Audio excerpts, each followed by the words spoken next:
Hi friends, welcome to Do Food channel. இன்னைக்கு நம்ம சேனல்ல ரொம்ப டேஸ்டியான கோதுமை பால் கொழுக்கட்டை எப்படி பண்ணலாம்னு फ्रेंड्स பார்க்க போறோம். ரொம்ப ஈஸிங்க, ரொம்ப ஹெல்தியான ரெசிபியும் கூட. இப்போ வாங்க இந்த ரெசிபி எப்படி பண்ணலாம்னு பார்க்கலாம். முதல்ல ஒரு பாத்திரத்துல 1.5 கப் அளவு கோதுமை மாவு எடுத்து வச்சுக்கோங்க. அது கூட 3 டேபிள் ஸ்பூன் அளவுக்கு சீனி சேர்த்துக்கலாம். அது கூடவே கொஞ்சமா உப்பு சேர்த்து இத நல்லா பிசைஞ்சு வச்சுக்கலாங்க.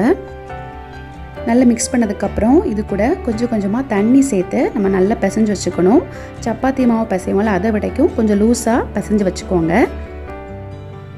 இந்த அளவுக்கு நல்லா பிசைஞ்சதுக்கு அப்புறம் இதை நல்லா க்ளோஸ் பண்ணி ஒரு 15 நிமிஷம் நல்லா ஊற வைக்கணும். அது நல்லா ஊறட்டும். இன்னொரு பாத்திரத்தில் 1/2 கப் அளவு நாட்டு சர்க்கரை சேர்த்துக்கலாம். நீங்கள் இதுக்கு பதிலாக வெல்லம் சேர்க்கலாம் அல்லது கருப்பட்டியும் சேர்த்துக்கலாம். அது கூடவே 1/2 கப் அளவு தண்ணி சேர்த்து இதை நல்லா கொதிக்க வைக்கணும். நல்லா கொதிச்சதுக்கப்புறம் ஸ்டவ் ஆஃப் பண்ணிவிட்டு இதை வேறு ஒரு பாத்திரத்துக்கு வடிகட்டி மாற்றி வச்சுக்கோங்க. இப்போ வேறு ஒரு பாத்திரத்தில் 1 லிட்டர் அளவு பால் சேர்த்துக்கோங்க. நல்லா கட்டியான பால் சேர்த்திங்கன்னா டேஸ்ட்டாக இருக்கும்.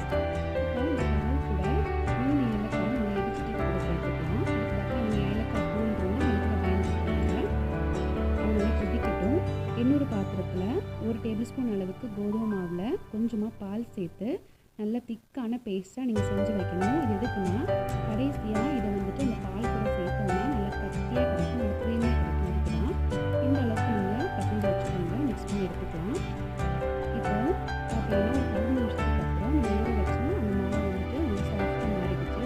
இப்போ 2 கையிலையும் கொஞ்சமாக எண்ணெய் தேய்ச்சிக்கோங்க. எண்ணெய் தேய்ச்சிட்டு இது வந்து கொஞ்சமாக மாவு எடுத்து குட்டி பால்ஸாக நம்ம செய்ய போகிறோம். பால் கொழுக்கட்டை செய்யும்போது நம்ம சின்ன பால்ஸாக செய்வோம்ல அதே மாதிரி செஞ்சு வச்சுக்கோங்க. இதே மாதிரி அந்த மாவுலேருந்து எல்லா உருண்டைகளும் செஞ்சு வச்சுக்கலாம். இப்போ பார்த்தீங்கன்னா அந்த பால் வந்து நல்லா கொதிச்சு வருது. இந்த அளவுக்கு நல்லா கொதிச்சு வரும்போது நல்லா மிக்ஸ் பண்ணிக்கோங்க. ஏன்னா அது கட்டியான பால்னால லைட்டாக அடி பிடிக்கிற மாதிரி இருக்கும். நல்லா கலந்ததுக்கப்புறம் இது கூட நம்ம பால்ஸ் செஞ்சு வச்சோம்ல அதெல்லாம் சேர்த்துடலாம். எல்லா பால்ஸும் சேர்த்துட்டு ஒரு 2 நிமிஷம் கழித்து இந்த மாதிரி மிக்ஸ் பண்ணி விடுங்க. நீங்கள் உடனே மிக்ஸ் பண்ணிங்கன்னா அந்த பால்ஸ்லாம் கோதுமை மாவில் செஞ்சுருக்கோம், அது வந்து லைட்டாக ஒட்டிகிட்டு இருக்க மாதிரி இருக்கும், சரியாக வராது. 2 நிமிஷத்துக்கு அப்புறம் இந்த மாதிரி மிக்ஸ் பண்ணுங்கள். எல்லாத்தையும் நல்லா மிக்ஸ் பண்ணதுக்கப்புறம் ஸ்டவ்வை நல்லா மிதமான தீயில வச்சுக்கோங்க. வச்சுட்டு ஒரு 15 நிமிஷம் வேக விடுங்க. இப்போ பார்த்தீங்கன்னா கரெக்டாக 15 நிமிஷம் ஆயிருக்கு. பால் நல்லா கொதித்து நல்லா கட்டியாக மாறிடுச்சு. நம்ம சேர்த்த அந்த பால்ஸ் எல்லாமே நல்லா வெந்திருக்கு. அதனால் மிதமான தீயில வச்சு அந்த கொழுக்கட்டை எல்லாமே நீங்கள் வேக விடணும். அப்போ தான் சாப்பிடும்போது நல்லாயிருக்கும்.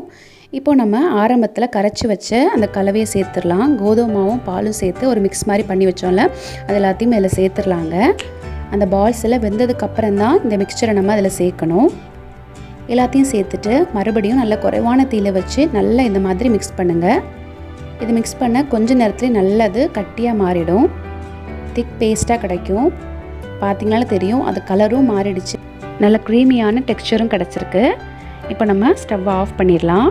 ஸ்டவ் ஆஃப் பண்ணிவிட்டு நீங்கள் பொறுமையாக இந்த மாதிரி மிக்ஸ் பண்ணுங்கள். நம்ம சேர்த்த பால்ஸ் எல்லாமே நல்லா வெந்திருக்கு, நல்ல வாசனையாகவும் இருக்குது. இப்போ கடைசி நம்ம என்ன சேர்க்க போகிறோன்னா நம்ம ஆரம்பத்தில் நம்ம வடிகட்டி வச்ச அந்த நாட்டு சக்கரை பாகு இருக்குல்ல அதை சேர்த்துடலாம்.